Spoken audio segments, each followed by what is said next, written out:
연결시키는, 그래서 그런 지역을 가게 되면 간판을 시작으로 사람의 동선, 어떻게 하면 사람이 돈을 쓰게 만들까, 이것만 연구하는 일들이 벌어지게 되는 것이죠. 또 하나는 우상 신전들이 굉장히 많은 곳이었고 거짓 교사들이 많은 곳이었다. 그 한복판에 있는 성도와 교회가 예수님께 초점을 맞추는 건 정말 어려운 일이었다는 것이죠. 그래서 사도 바울이 먼저 교회에게 이렇게 선포를 합니다. 교회는 어떤 공동체냐? 예수 그리스도에게 초점을 맞추는 공동체다.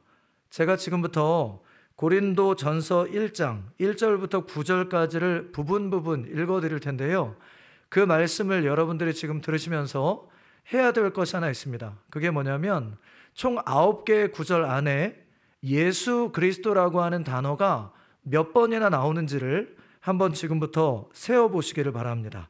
1절부터 3절 말씀을 먼저 읽어드리겠습니다.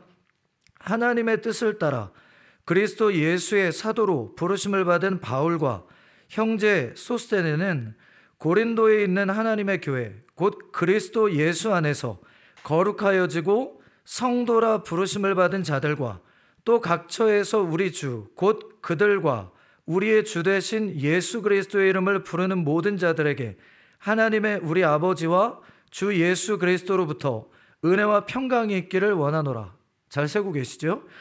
5절부터 8절까지를 읽어드리겠습니다.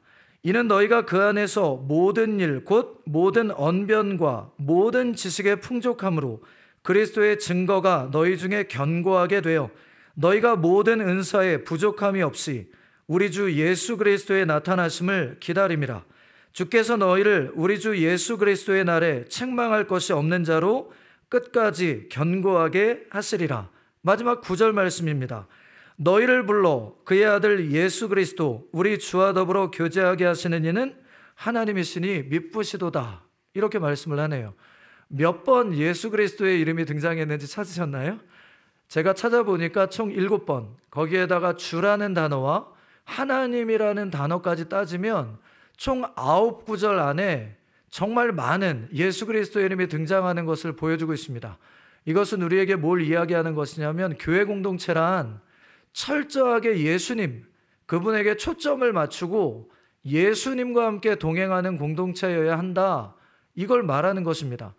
지금 현재 활개를 치고 있는 이단들의 대표적인 특징이 뭐냐면 어찌하든지 예수님 중심으로 세워져 있는 사역자, 예수님 중심으로 선포되는 설교, 예수님 중심으로 기록된 주석, 예수 그리스도를 가르치는 양육, 거기서부터 성도들을 어떻게든 분리시키시는 것입니다. 그렇게 분리시켜낸 후에 예수 그리스도 아닌 다른 것을 집어넣는 것, 그리고는 교회라고 하는 사칭하는 일들이 벌어지는 것, 우리는 기억해야 한다는 것입니다. 그리고 사도 바울이 고린도 교회에게 두 번째 선언합니다. 교회가 예수님께 초점을 맞출 수 없게 하는 몇 가지 아주 중요한 이유들이 있습니다. 이렇게 말합니다. 그 첫 번째 이유가 뭔가 봤더니 11절로 13절에 이렇게 기록이 됩니다. 내 형제들아, 글로에의 지편으로 너희에게 대한 말이 내게 들리니 곧 너희 가운데 분쟁이 있다는 것이라. 내가 이것을 말하거니와 너희가 각각 이르되 나는 바울에게, 나는 아볼로에게, 나는 게바에게, 나는 그리스도에게 속한 자라 한다는 것이니 그리스도께서 어찌 나뉘었느냐? 바울이 너희를 위하여 십자가에 못 박혔으며 바울의 이름으로 너희가 침례를 받았느냐? 교회가 예수님에게 초점을 맞추게 하는 첫 번째 이유가 뭐냐면 사역자들이라는 것입니다. 여러분의 눈앞에 세워져 있는 사람들에게 초점을 맞추기 시작하면 그 예수 그리스도에게 집중해야 할 초점이 흐트러지고, 그 초점이 흐트러지면 교회가 나뉘어지고 사명을 잃어버리는 일이 벌어진다, 이 말이네요. 봤더니 첫 번째 파가 바울파라고 되어 있습니다. 이 바울파는 누구였냐면 고린도 교회의 개척자이지요. 그래서 그 바울이 외쳤던 것처럼 이방인 선교에 목숨 걸었던 사람들입니다.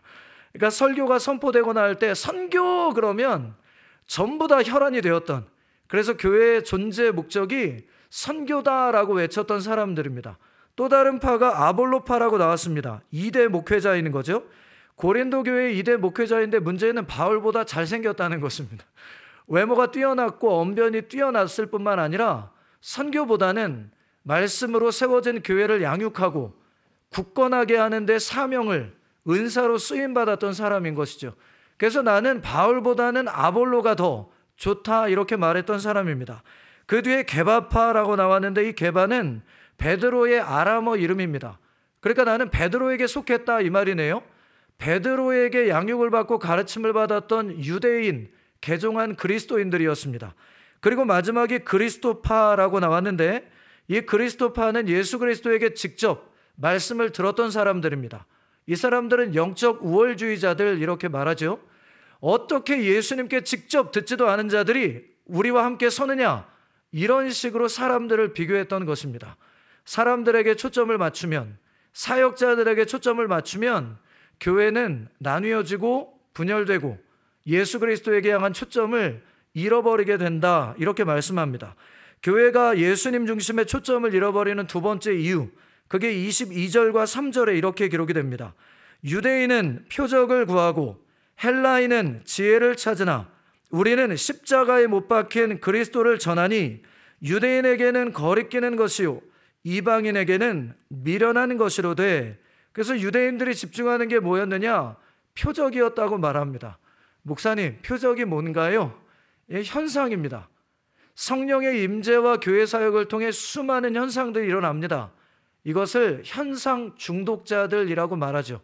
특히 한국교회가 성령 운동을 하면서 많은 일들이 벌어졌습니다. 예를 들어 홀링다운 같은 경우는 어떤 사역자가 예배를 인도하는 가운데 일부 성도들이 하나님의 강력한 임재 가운데 뒤로 넘어가기도 하고, 또 어떤 교회에서는 이빨이 금으로 변했다는 식으로 이야기도 하고 수많은 현상들이 나타납니다. 근데 문제는 무엇이냐면 하나님의 임재 가운데 그런 현상은 나타날 수 있습니다. 그러나 그 현상이 나타나야만 하나님의 임재가 있는 것처럼 강요하고 그 현상을 쫓아다니는 사역자들, 성도들이 나타나기 시작했다는 것입니다. 오늘 말씀해 보니까 유대인들이 표적을 구했다. 이것은 예수님을 닮는 것에는 관심이 없이 흥미로운 것들, 재미있는 것들을 쫓아다니는 신앙생활을 했다 이 말입니다. 그러니까 현상에 중독이 된 신앙생활을 하게 되면 예수님께 초점을 맞추지 못하게 된다 이 말이네요. 그리고는 오늘 함께 읽었던 22절, 23절 후반절에 헬라인들은 지혜를 찾는다 이렇게 말합니다. 왜 지혜를 찾았을까 살펴보니까 나에게 도움이 되는 것, 내가 은혜 받는 것에 관심이 있는 사람들을 말하는 것입니다. 그러니까 현재 한국교회에도 내가 받을 은혜에만 초점을 맞추고 십자가를 미련한 것으로 여기는 사람들이 있습니다. 십자가를 미련하게 여긴다는 것은 뭐냐면 내가 불편해짐으로 다른 사람을 편해지게 하는 것입니다. 그러니까 예수님께서 십자가에 못 박혀 죽으심은 나를 살리시기 위함이다. 이 말은 뭐냐면 다른 사람의 편안함을 위하여 내가 불편함을 선택한다 이 말입니다. 그런데 이 헬라인들이 지혜를 찾았다 이 말은 무엇이냐면 내가 편안하기 위해서, 내가 잘 되기 위해서 다른 사람을 불편하게 만들고 다른 사람들이 정말 나로 인해서 힘들게 만드는 삶을 살았다 이 말인 것입니다. 현재 한국교회에도 내가 받을 은혜에 꽂혀 있는 것 때문에 다른 사람의 삶을 전혀 돌보지 않는 경우들, 특별히 한 교회의 목회자 혹은 담임 목사님들, 교회 전체가 담임 목사님을 위한 어떤 체제로, 시스템으로 운영되는 것들을 보게 됩니다.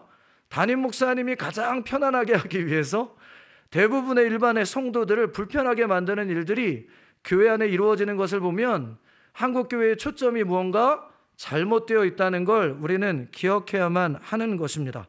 너희가 사람에게 집중하고 현상에 집중하고 내가 받을 은혜에만 집중이 되어 있으면 예수 그리스도에게 초점을 맞출 수가 없다라고 사도 바울이 권고하면서 너희의 예수 그리스도 외에 다른 곳에 가 있는 초점을 예수님께로 가져오라 이렇게 말합니다. 그리고는 세 번째 선언합니다.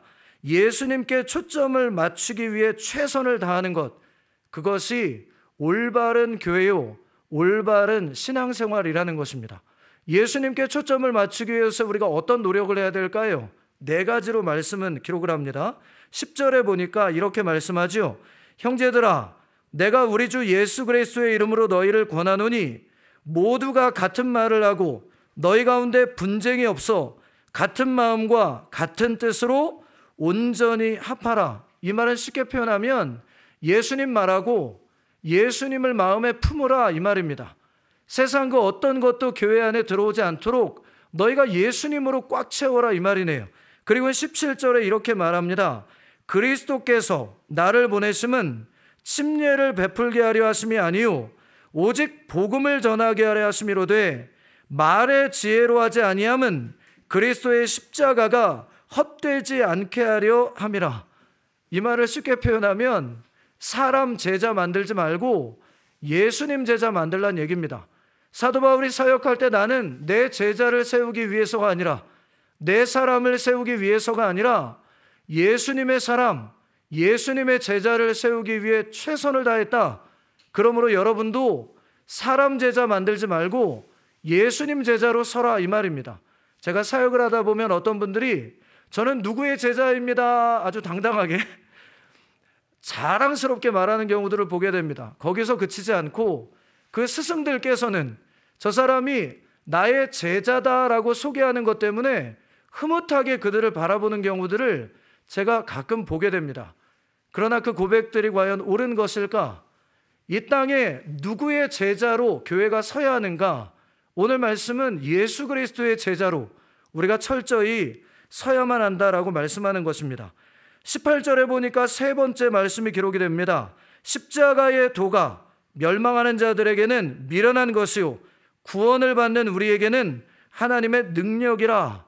이 말을 쉽게 표현하면 십자가의 도를 하나님의 능력이라 증거하는 말에 집중하라는 것입니다. 우리 그리스도인과 교회의 삶이 예수님의 십자가의 길을 닮는 것이어야 한다. 이렇게 선포하는 말씀들에 교회와 성도들이 귀 기울여 들어야 한다. 기복신앙. 한국교회 많은 목회자들이 한국교회가 축복을 구하는 것에 신앙생활에 목적을 두어서는 안 됩니다. 이런 말씀들을 참 오랫동안 외치고 있습니다. 이것은 굉장히 중요한 것입니다. 십자가의 도, 십자가의 희생, 십자가의 사랑과 헌신을 말하는 목소리에 귀를 기울이시기 바랍니다. 그리고는 30절과 31절에 이렇게 마지막으로 기록을 합니다. 너희는 하나님으로부터 나서 그리스도 예수 안에 있고 예수는 하나님으로부터 나와서 우리에게 지혜와 의로움과 거룩함과 구원함이 되셨으니 기록된 바 자랑하는 자는 주 안에서 자랑하라 함과 같게 하려 함이라. 사역자들 때문이 아니라는 것을 기억하라는 것입니다. 여러분에게 복음을 증거하고 복음의 통로가 된 것 때문에 은혜를 끼치는 사역자 때문이 아니라 그 사역자들을 사역자 되게 하시는 하나님 때문임을, 예수님 때문임을 기억하라는 것입니다. 어떤 성도님들께서는 기도 부탁을 하고 기도 응답을 받은 후에 목회자인 저에게 와서 이렇게 고백하는 경우들이 있습니다. 목사님의 기도가 응답되었습니다. 목사님이 기도해 주셔서 제가 응답을 받았습니다. 그때마다 제가 성도님들에게 꼭 하는 말이 있습니다. 아닙니다. 제 기도 때문에 응답이 온 것이 아니라 예수 그리스도의 은혜입니다. 사람에게 하나님이 하신 일에 영광을 돌리는 것 금하시기 바랍니다. 사람은 그런 영광을 받을 만한 존재가 아닙니다. 귀한 여러분, 코로나19 사태로 인해서 이 방송을 보고 있는 분들 중에 학생들께는 적어도 한 달 가까운 방학의 연장이 계속되고 있습니다. 그런데 이 시간 여러분은 지금 무엇에 집중하고 있습니까? 한국교회가 예수 그리스도에게 초점을 맞추지 못했던 것에 대한 하나님의 시간입니다.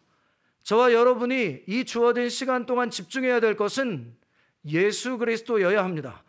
그리고 한국교회가 앞으로의 목회사역을 통해 집중해야 될 것도 예수님이시라는 것을 우리가 말해야만 하는 것입니다. 여러분, 이 은혜의 시간을 절대로 헛되게 사용하지 않으시기 바랍니다. 게임을 하는 것에, 그저 뒹굴뒹굴 쉬는 것에 여러분들의 시간을 낭비하지 않으시길 바랍니다. 특별히 번개탄 방송을 애써 제작하고 있는 스태프들을 위해서 계속해서 기도해 주시기 바랍니다. 우리 이무현 대표님을 비롯해서 전임 간사님들께서 벌써 한 달 가까이 오후 1시부터 저녁까지 모든 시간을 하나님께 올인해서 한국교회 예배회복을 위한 일에 몰두하고 계십니다. 이 사역을 위해 방문하는 사역자들을 보실 때마다 은혜를 받는 것 이전에 그 사역을 위해서 중보해 주시길 바랍니다. 그래서 한국교회가 앞으로는 더 예수님께 초점을 맞추고 예수님을 높이는 올바른 사역을 회복해서 온 세계 열방에 우리 앞선 세대들이 이루었던 하나님의 영광을 넘어서는 더 큰 부흥을 가져오는 때를 꿈꾸어 주시기를 바랍니다.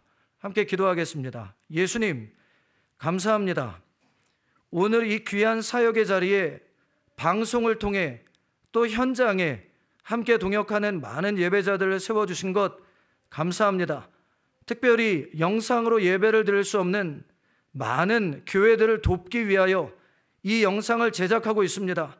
하나님, 성령으로 충만하게 하셔서 모든 순서마다 예수님을 높이는 사역이 되게 붙잡아 주시고, 무엇보다 스텝들 강건한 붙잡아 주시고, 늘 떠나 있는 가정의 평안을 붙잡아 주셔서 이 사역을 통해 한국교회의 체질이 바뀌고 예수 그리스도를 보게 되는 귀한 열매 맺도록 인도하여 주옵소서. 예수님의 이름으로 감사하며 기도드리었습니다. 아멘. 모든 여러분들에게 예수 그리스도의 은혜가 충만하시기를 바랍니다.